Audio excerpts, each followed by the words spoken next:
Hello, and welcome to episode 74 of the Cooler Guild. I am Coop Cooper, and joined with me, surprisingly, somehow she made it, Van Crisp.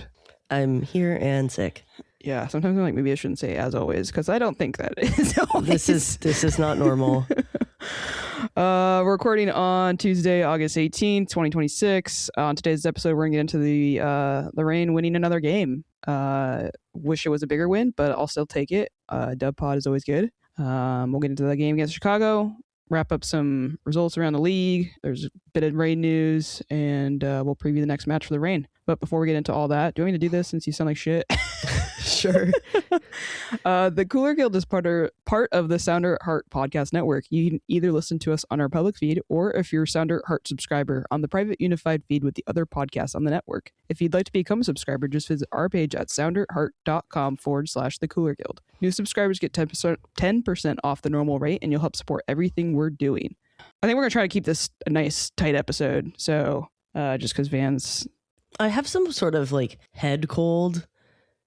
I don't know. It's not good. It doesn't sound good. I had a fever last night. It was gross, but yeah, we'll try and keep this one tight because we got a 2-game episode coming up. I think we got a quick turnaround too. So we had a game Friday night at Lumen. Heading into it, I felt pretty good playing Chicago. How are you feeling? I was kind of nervous, to be honest. Yeah, it's one of those where like you can just kind of brush it off, especially being the start of like a big 3-game turnaround week. Mm-hmm. Because we game Friday, game Wednesday, game Saturday. Yeah. So I didn't know. And then we found out before the game that Meza got a knock and was going to be out for the game. So that's concerning. But I think overall I knew the team could win the game. Mm-hmm. Just didn't know how the setup was going to look and how seriously they were going to take it. I think everyone understands how tight the standings are and that they need to go on a run. This game was nervy, though, in terms of they weren't actually scoring a lot of chances that they were getting. So that was kind of I don't know. I think we were kind of due for a game like that, though. So I texted you and I was just like, at least like we had this kind of game against a team like Chicago, because if this happens against another team, I don't think we're getting the win. So yeah, and as I was talking to some people during the game, for me, I think that this is a fine result against a really bad team because, again, it is the first game in a 3-game quick turnaround. So Louisville's been kind of on a run. Yeah, they have been. So we don't want to go blow out Chicago and then be overconfident going into the next game. Totally. So I'm fine with this. I mean, it's 3 points. It's 3 points at home. It was an exciting match. Most shots on goal we've had as far as I can remember. Yeah, which like... Chicago's pretty bad, so of course that happens. But I think to your point about, we've got a tough game against Louisville coming up. Travel's tricky getting out there. I still stand by, like, I don't want too much attention on the Reign. They've got a big stretch of games, and they just need to go out there and do their job, and they did that against Chicago. Yeah. You got a notable stats? Yeah, with this match, Sofia Huerta tied Alyssa Nair for the 4th most regular season appearances in NWSL history with 218. Holy moly. Which is funny because before the game, before they were letting people in, I brought my binoculars.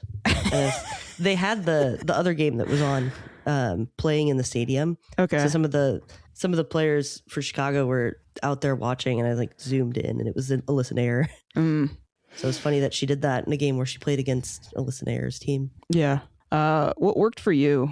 I mean, Sofia Huerta had a much better game. Yeah. Talked about how she looked kind of off last match and kind of struggled.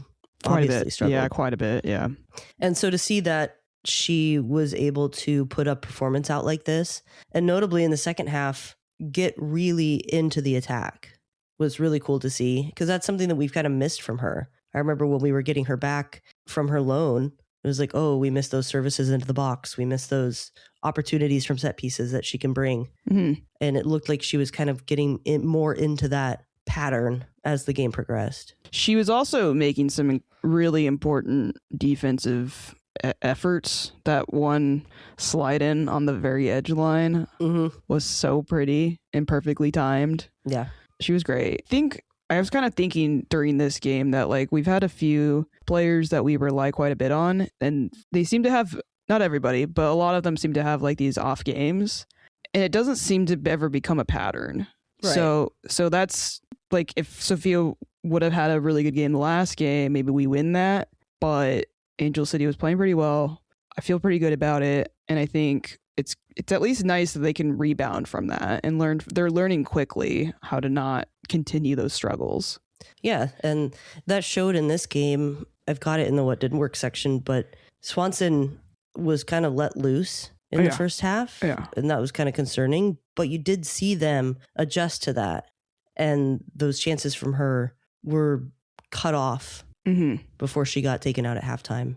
Yeah, and nothing really came of it. No, so it's good to see that in-game learning happening and those adjustments happening, so that those patterns don't keep repeating themselves. Yeah. What else worked for you? I wanted to touch on, I think Sally Menti had a good game. I think a lot of times she tries stuff and it doesn't ever kind of work super well. I think this game, I found myself kind of just like in awe at times of the things she was trying, and she was pulling a lot of it off. And I appreciate the audacity for her to try some of this stuff. I think there's still some work to clean up with some of it, but like there was multiple moments in this game I was just like, oh my God, like she really tried that. And it was like not just once, it was like twice, 3 times of her just trying.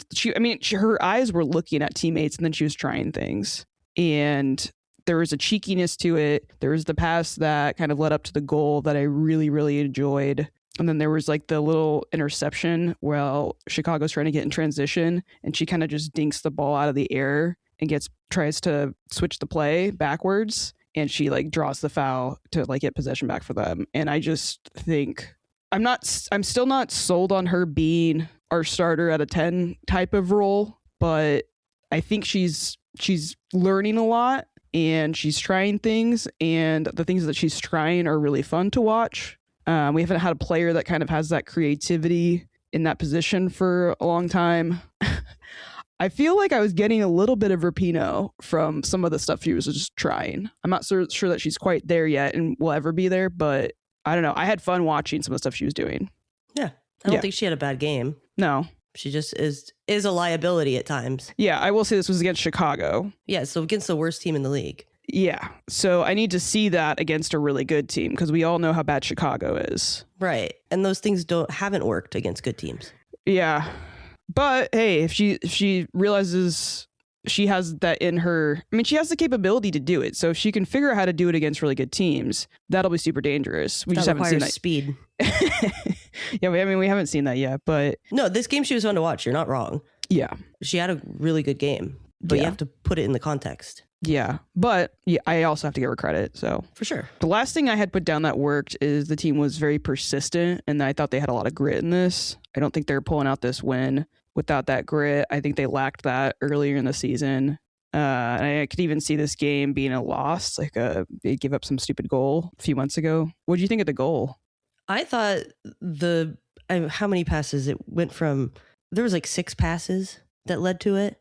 I mean, minus the ball bouncing around in the box a minute, but leading up to that opportunity, it was just kind of a full team effort. Mm-hmm. And you saw that on multiple chances. You know, they weren't all just dinky turnover chances that the Reign were able to get to and then shoot. A lot of it was like a build up to those chances. So I love that. Being able to see that connection from Dickey or the defensive line all the way up to the front. That's something we've kind of missed, especially when we were talking about it a couple weeks ago with that long ball over the top. They were hitting those, but they were also moving the ball through the midfield. There's a lot of different points of attack for them. And on the goal, Huerta with that big overlapping run, that was great. We haven't seen that in a while. And I feel like the communication on that left-hand side with Huerta and Darlene was much better this game. And hopefully it saved Maddie some running. Yeah, because we got a long week after this. Yeah. To add on to that, McCammon was on fire. I don't know how she didn't get a goal this game. She is quickly becoming like my top 3 favorite players, if she's not already. She's good. She's really, really good. Sometimes the ball comes off of her foot in a way that shouldn't be possible coming off a 19-year-old's foot. It doesn't make any sense. 19-year-old. Yeah, it doesn't make any sense. She's unbelievable. I 100% see her having a huge future and like starting for the U.S. Women's National Team if she keeps this up and keeps developing this. I mean, even as she is right now, it's unbelievable. So the fact that she's only 19 is like, I can't, like, it's blowing my mind. Yeah. Her passing ability out of the back to find players is just, it's so pleasing to watch. If she could dial in like a big shot from outside the box and just, she's getting close. She's getting close, but I think that's what I want to see again. Yeah, man, really enjoying them. I've been frustrated because we need a new signing, but like, which we did get one technically today, but they're not going to be available for a while. But like being able to see players like McCammon kind of get this opportunity and shine is so special. I don't know that this wins championships still, at least not this year, maybe not next year either, but it is very fun to watch these young players grow into their careers and their capabilities like this. It's cool. Yeah, and it says a lot about the club and the culture and the atmosphere to allow these players to do that. Yeah. Did you want to add anything else to what worked? No. Okay. What didn't work for you? Why are we shooting high balls constantly against a 6 foot tall goalkeeper? Bring the ball down. Yeah. Head the ball down. Yeah. It's like every shot, like we hit the crossbar a couple times. Yeah. Maybe they should work on that because they were shooting them high. I think the whole thing was just okay, we need to work on finishing. Yeah. It was definitely reminiscent of the games during the streak in which we were not scoring, but the Etsy Witch has come through again. So thank you. I know. I don't know how much longer this is going to continue. I feel like we've gotten our money's worth so far. Absolutely. But yeah, this game was definitely reminiscent of our earlier season problems. But unlike earlier this season, didn't give up a goal. No. And were able to put one in the back of the net. Mm-hmm. So we talked about last week not playing down to Chicago's abilities or lack thereof, right? Mm-hmm. And I don't think that they did. I think they had some issues with their finishing. Yeah. Had some quality chances, not able to connect. But you get 24 shots on goal compared to Chicago's 5. Yeah. Or 24 total shots. We have 6 on target, right? But 24 to 5 total shots. I mean, that's not playing down to your opponent. No. So I'm glad that they were able to pull through and kind of get that figured out. Yeah, I will never forget what happened when we played Ludmila. Oh, that was talked about multiple times at the press box. The good news is they don't have Ludmila anymore, so success. There was one other concerning thing in the first half, which talked about a little bit, but Swanson just having free reign in the box. It was like they were just backing up, and nobody was really stepping to. And nobody's really showing her to a certain side, showing her wide, showing her inside so that cover defender could be there. It was just it looked like they were waiting for somebody else to come up and take responsibility. And then nobody did. And so there was a chance. Mm-hmm. So, but they kind of figured that out. And then Swanson came off at half. So that was problem solved. Yeah. Like, unfortunately, like, she wasn't able to play for that long, but fortunately we're the team that's on the other side of that. So yeah. I mean, it's a 1-0 victory against Chicago. I was hoping for more, but I'll take 3 points and I'll shut up. Same. We got a lot coming up. In fact, when this show will be out, there'll be a game. So we're just going to be moving through things. The good news is the Reign are now in 8th place, so they're in the playoffs as of things right now, and we're 2 games back. Like some teams have 2 games that they've played above us. So if we win out some games, we'll be looking pretty good. Tough bit of matches and scheduling coming up, but the team's been ready for that kind of stuff before. Yeah. So what'd you get out of the pressers? So we had Mercado and McCammon in the player presser. They talked a lot about the camaraderie and chemistry and how that's been growing like crazy. I think the team's really just vibing. They were asked about how it felt to be over 500 now. It said basically just boosts the overall confidence and knowing that they can be a top team. And then again, more talk about Lou. They really seem to feel that like that was a very important thing and has really helped them, which honestly, if you look at the game since Lou has been back involved with the team, there's been a positive impact. Laura's presser, actually pretty long. She enjoyed talking about this game. She said that they made it harder on themselves than they needed to be, which, yeah. But it talked about, not great on defense and transition in the first half. Meza's injury, whatever that might be, mystery, happened in training the day before the match. It's tough luck. So it was tough getting her ready in 24 hours. It was just unrealistic. She talks more about how the end line for the team is always 42 points. That's how you make the playoffs, is 42 points. And they're 5 games away from that now. So it is a possibility. Mm-hmm. And that's their goal, is to make the playoffs. She talked about, I asked her about Huerta's performance this match, and she said the second half that Huerta played was probably her best half this season. Agree. And then she talked about something really interesting, which I didn't know was a thing. They have coaches calls with the refs quite often. So they did a ref call with the league this week or last week. And Laura said there's a big discrepancy with goalkeeper fouls and what happens inside and outside the box when it comes to goalkeeper interference. Yeah. Which is something we haven't touched on, but there was a VAR review in the first half when Maddie Mercado gets taken out by Chicago's goalkeeper. That was something that annoyed me. Yeah, but Laura said she thought there was no way that penalty would be given with what they talked about in the ref call that week. Interesting. Basically because I think Mercado took a touch away from goal. My thing is, though, here's my detached view. The goalkeeper's coming out, making a play on the ball, even if she doesn't get to it, and Mercado takes a touch away. If she hadn't come out and fouled her, would that touch have been away? Yeah, she's adjusting her positioning in the way that she tries to get to the ball because the goalkeeper's coming at her. So the moment the goalkeeper touches her, I feel like it's foul. But apparently not. Yeah, but if that happens outside the box, it's foul. It's foul's red card. Yeah, I don't agree with the decision on that. But she said that they are really informative talks in those meetings, and they have them quite often. I'm curious in what the conversation was over the late no call last game. Yeah, I don't know. We'll never know. She also was a bit gobsmacked that Mercado did not make Team of the Month because she scored in every game but one. Well, again, we're flying under the radar. Fine by me. Yeah, that's good. That was the presser. Cool. Should we do Cooler Player of the Match? Sure. The Cooler Player of the Match is brought to you by the Doctor's Office, a great little 12-seat bar on Capitol Hill. The owner is a big fan of the rain and is proud to be our first sponsor. Who we give it to?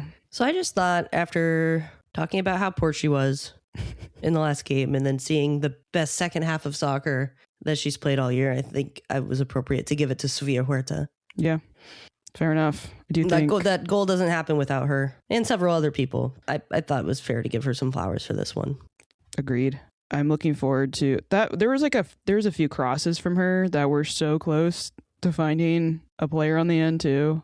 I will say my second choice for this was Sally Menti. Oh, look at you. It was a good game. It was a good game for a lot of players. Yeah. Just need to see this against a better team. That's the thing. Let's connect all these pieces, which Louisville has kind of got that same kind of gritty. We'll talk about it later, but there'll be plenty of challenges for them to prove to us this will be a consistent, defensive thing. But thanks again to our sponsor, the Doctor's Office. The Doctor's Office is the best place to grab a drink before or after a match, or really whenever. Go make an appointment today. Check out their Instagram at TDO Seattle, or better yet, go drink there in person. Cheers. Cheers. There's a bit of rain news. Yeah, they made a signing today. Not a splashy one. You texted me and I was like, based on like the way that you texted me, I was like, this ain't anything huge. I guess we don't quite know. So here's the thing. So the Reigns signed Ivorian forward Amy Diallo through 2028. So that's some time. Mm-hmm. She's 5'9", 25 years old. Mm-hmm. And they paid an agreed upon transfer fee. So I don't think this was anything huge. Yeah. She doesn't meet the high impact player requirements. So there's still that. Yeah. She's been playing in the Ivory Coast top league. I didn't know that was a thing, but good for them. But she had, I stole this from the press release, but standout campaign with ASEC Mimosas. Fantastic team name. Mm-hmm. Definitely. In her standout campaign included a second consecutive Ivorian Division I title and historic run to the CAF Women's Champions League final. She scored 31 goals last season, which was second most in the league somehow. And they won the championship last year. She's going to arrive in Seattle in the coming weeks, pending receipt of her P1 visa. I feel like my reaction to this is just, I just didn't think this was the position we needed to bolster. There's that, yeah. What was your reaction? That, as well as who? Yeah. The thing is, though, and the shitty thing about with African players is it's so hard to know what their level is. Yeah. They don't have any sort of media coverage. If there is any, it's very little. I texted Grant after this because my buddy Grant, he does a YouTube channel where they talk about world women's football, especially English. But I asked him about this, and his YouTube channel is Into the Channel. Yeah. Go look it up on YouTube. Great show where you can learn more about world knows women's football. He knows a bunch. And said just kind of a bench player for the national team. Not a whole lot of notes on her. But the NWSL has had good success pulling in players from African teams. And I don't know, I've seen some of the goals from the highlights that have been shared today after the signing was made. Seems promising. Seems like a player that might be at a good time in her career to make a move to try and get some international acclaim. So I don't know. Yeah, it's a mystery. A bit of a mystery. But how many forwards do we have? I mean, this is what I was like. I didn't know what we were going to do with all the forwards we had when we had Heidema. And I was like, okay, we're getting ready to hide. I'm going to clear some space to make room for some other positions because we are fucking stacked in the forward department. And now we're back to the same thing that I was like concerned about at the beginning of the season. So the only thing I can really think of is if she is fast, putting her at the 9. Yeah. And dropping Fischl into the 10. Yeah, maybe. It's hard to know. I mean, we'll see. We're not going to see for a while. Yeah. This is going to be end of the season kind of. But as you said, we're going to be losing some people. Yeah, at the end of the season, we definitely are. So if this is, which it is, a longer contract, and maybe this is a longer term kind of picture of things, because there are some players that maybe haven't gotten the amount of goals we hoped they would when we signed them. And so I don't think there'll be some extensions on some players, or maybe there's something in the works to transfer them. I don't know. But I think this doesn't seem to be a lot of money. No. It seems to be, if it hits, it hits. If it doesn't, it doesn't. Yeah. There's not a whole lot on the line here. No. That doesn't make me feel much better about it. I want more. That's where I'm at. It's like, we still need some sort of midfielder, playmaker, instant impact player. We need that still. And I'm not going to be satisfied as a Reign fan until I get a text from you saying it finally happened. The Reign signed some sort of midfielder. Yeah. You wanted Leslie to do something. This is something. Sure. Right. I don't think that there's no other Reign news at the moment, right? No. Okay. How'd the results go around the league over the weekend? It's all right. I watched a couple highlights, but I barely have a voice to talk about this. Gotham beat KC 2-1. Sam Kerr won another game-winning goal. Must be nice. Dream signing for Gotham. San Diego tied Denver 1-1. Goals for Barcenas and Ryan. Utah against Bay. This game was actually fun to watch. For the first goal, Carly Lima, Mandy McGlynn, the ball's coming back to McGlynn, and McGlynn takes a touch across her body, and Carly Lima just comes in and slides. And as McGlynn goes to clear the ball, it hits off Lima's slide tackle and goes into the goal. Oh no. But Tanaka actually won the game on a penalty, which was first saved by Bloomer. But in the replay, in the VAR, she was off the line. I feel like Bloomer is just having all sorts of bad luck this season. Yeah, it's not great. Then Louisville crushed Boston 4-1. Yikes. Emma Sears finally getting back on the score sheet every week. We're still waiting for you. I was preferring when Louisville was losing and there was a chance we would get Sears, but whatever. Portland eked one out against Orlando, winning 2-1. Kaya Hanks last week was taken off season-ending injury and activated, and she ended up scoring the winner. Late, too. Late winner, 90+6. It's kind of cool. North Carolina lost to Houston, 3-2. Goals from Schlegel. EJ is still scoring. Jeez. Fossey, yeah. And then Angel City tied the Spirit 1-1. That's a surprising result. Yeah, Setnor opened up her goal scoring 85th minute after Rodman scored in the 65th. We're in the heat of it now. We're in the heat of the playoff race, so that's fun. And some other teams are kind of pulling out some surprising results. So who knows what the fuck's going to happen the rest of the season. Yeah, I haven't looked at the table in a while. Yep, we are finally in 8th. Thank God. Yeah. Next match that the Reign have, I already mentioned it, but they're playing Racing Louisville, 3:30. What day is that? That's tomorrow, Wednesday, August 19th. I was like, I don't need to know the date for that. It's not written on here, but I don't need to know. 3:30 p.m. our time. They'll be on Fox 13 Plus and NWSL Plus. I kind of mentioned this already, but the Reign would be tied on points with San Diego if they win their next 2 matches, kind of catching up with the extra games played that we haven't had yet. So that's kind of wild. Mm-hmm. San Diego's in 5th in the table right now. I didn't think that like this run that the Reign were on would put them even in contention for that. So if they do it, that's kind of a huge deal. Yeah, but again, with all the turnover and how the games are working, it's kind of crazy that to hope that they're going to win every single one of these matches. Yeah, definitely. I hope they do. I will take it if they do. But there's with that little time between games and the travel and everything we know about the NWSL, like it's going to be a crapshoot. Louisville's on a tear. We're going to Louisville. The weather is going to be hot and humid. Maybe lightning. Who knows? I have hope with how the team's been performing, but the X factor with all the other things is what concerns me. Mm-hmm. Meza did travel to Louisville, but she's day-to-day, so they don't know if she'll be playing tomorrow. Yeah, when I was thinking of like things I want to see, I don't really know because I don't know what kind of rotation we're going to see. I think if I had to point out one thing, I need Claudia Dickey to show up and not have any kind of silly oopsies. She had a kind of couple close calls in this last game, and the way that Louisville's playing right now, I don't think they care what anyone thinks of them. That seems to be part of their mantra. Yeah, their mantra. Aaron Wright did an interview and talked about the team's mantra these days, and it has been "fuck it" and "fuck you." I respect it. I respect that. It's pretty awesome when you're that bad, and that's just how you're gonna go out and kind of keep going, keep the team motivated and stuff. But the Reign are a better team, and they need to show up, and they need to not underestimate Louisville right now. And then Emma Sears can just hop on the plane home. She can join the trial. Maybe that's what they're waiting for. Maybe they're just waiting to make it convenient. Who knows?